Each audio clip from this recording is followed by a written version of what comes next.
যে কাশ্মীরের জন্য পাকিস্তানের সঙ্গে আমাদের এত যুদ্ধ লড়াই, আপনি কলকাতার রাস্তায় কাশ্মীর মাঙ্গে আজাদি লিখবেন, এ খুব পীড়াদায়ক।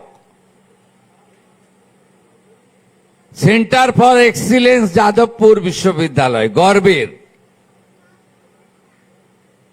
সেখানে কলা বিভাগের দেওয়ালে লিখবেন রেড স্যালুট কিষাণজি। কি শেখাচ্ছেন নতুন প্রজন্মকে? এই কিষাণজি কে? যে কিষাণজি বলেন ভোট দিতে হবে না, ভোট বয়কট করো। এই কিষাণজি কে যিনি বলেন সংবিধান পুড়িয়ে দাও? এই কিষাণজি কে যিনি বলেন ভারতকে আবার ভাগ করব গোমতী থেকে গোদাবরী? আপনি সেন্টার ফর এক্সিলেন্সের দেওয়ালে লিখবেন রেড স্যালুট কিষাণজি। নতুন প্রজন্ম, আগামী প্রজন্মকে কি শিখাচ্ছেন? পূর্ণাঙ্গ বন্দে মাতরমে আপত্তি কেন? এটা তো কোনো রাজনৈতিক নেতা লেখেনি, সাহিত্য সম্রাট লিখে দিয়ে গেছেন ঋষি বঙ্কিমচন্দ্র। পূর্ণাঙ্গ বন্দে মাতরমে আপত্তি থাকার তো কথা নয়। তাই আসুন দেশপ্রেমের বন্ধনের মধ্য দিয়ে বাইরের শত্রুকে তো লড়ব, আমাদের আর্মিরা তো আছে, বর্ডার সিকিউরিটি ফোর্স তো আছে। এই প্রধানমন্ত্রীর নেতৃত্বে একবার নয় 3 বার আন্দার ঘুষকে মারা। পহেলগামে যখন আমাদের যাদবপুরের বিটান অধিকারী বেহালার সমীর গুহদের খুন করল, নিষ্পাপ পর্যটক ছিল, তারপরেও ভারতবর্ষের এয়ার ফোর্স এই প্রথমবার 100 কিলোমিটার ভিতরে ঢুকে ওদের নাম নিশান মিটিয়ে দিয়ে এসছে। আমরা বিদেশি অস্ত্রের উপরে নির্ভর করিনি।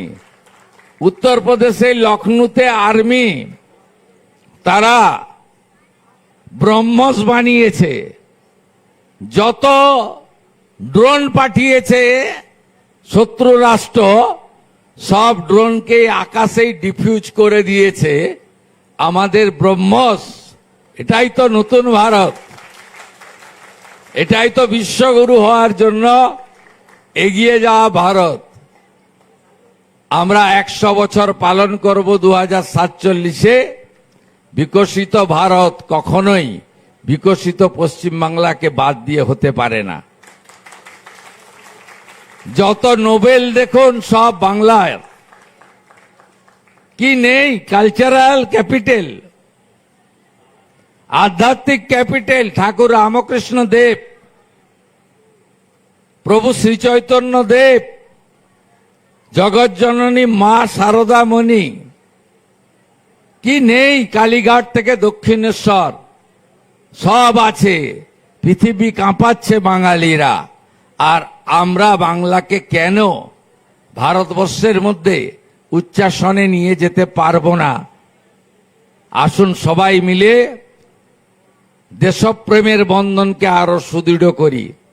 আন্দামানের সেলুলার জেলে দেখবেন যত স্বাধীনতা সংগ্রামীকে জেলে রাখা হয়েছে সবচেয়ে বেশি ছিলেন বাঙালিরা। আমি যে মাটি থেকে এসেছি মেদিনীপুর, 42-এ 3টে জায়গায় ন্যাশনাল গভর্নমেন্ট হয়েছিল। একটা মহারাষ্ট্রের সাতারা, আরেকটা উত্তরপ্রদেশের বালিয়া, আরেকটা হচ্ছে পশ্চিমবঙ্গের তমলুক মেদিনীপুর। মাত্র 17 দিন চলেছিল মহারাষ্ট্রের সাতারা। বালিয়া সরকার ছিল 5 মাস, আর মেদিনীপুরের তাম্রলিপ্ত জাতীয় সরকার 22 মাস 17 দিন চলেছিল। ব্রিটিশরা ফেলতে পারেনি, এয়ারফোর্স থেকে বোম ফেলেও দমাতে পারেনি স্বাধীনতা সংগ্রামীদের। তারা ব্রিটিশদের বিরুদ্ধে সমান্তরাল সরকার চালিয়েছিল। সেখানে কে নেই? বিস্ময় বালক। 1908-এর 11ই আগস্ট ক্ষুদিরাম বসু যিনি গান গাইতে গাইতে গলায় দড়ি পরেছিলেন। কে নেই? মাতঙ্গিনী হাজরা 1942 29 সেপ্টেম্বর, এক হাতে জাতীয় পতাকা, এক হাতে শাঁখ, তমলুকের থানার আগে বানপুকুরে এখানে গুলি, এখানে গুলি, এখানে গুলি, কিন্তু শাঁখও ছাড়েননি, পতাকাও ছাড়েননি, বন্দে মাতরম বলে তিনি দেহ রেখেছেন। তাই আমাদের পাশে যারা শত্রু আছেন, প্রতিবেশী, ওদের তো আমরা আমাদের ক্ষমতা বুঝিয়ে দিয়েছি, ভবিষ্যতেও বোঝাবো। ভিতরে থেকে যারা দেশপ্রেম, জাতীয়তাবাদ, বন্দে মাতরম, জনগণ অধিনায়ককে আক্রমণ করেন, তাদেরকেও আমাদের আস্তে আস্তে বাড়ির আবর্জনা পরিষ্কার করার মতো পরিষ্কার করার শপথ নিতে হবে দেশপ্রেমের রাখি বন্ধনের দিন। সবাই ভালো থাকবেন। বিকেল 5টায় 10,000 কণ্ঠে যাদবপুরে পূর্ণাঙ্গ বন্দে মাতরম গাইতে আসব।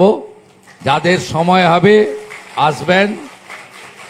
অরাজনৈতিক প্রোগ্রাম, জাতীয় পতাকা থাকবে আর ঐতিহ্যের গেরুয়া ধ্বজ থাকবে।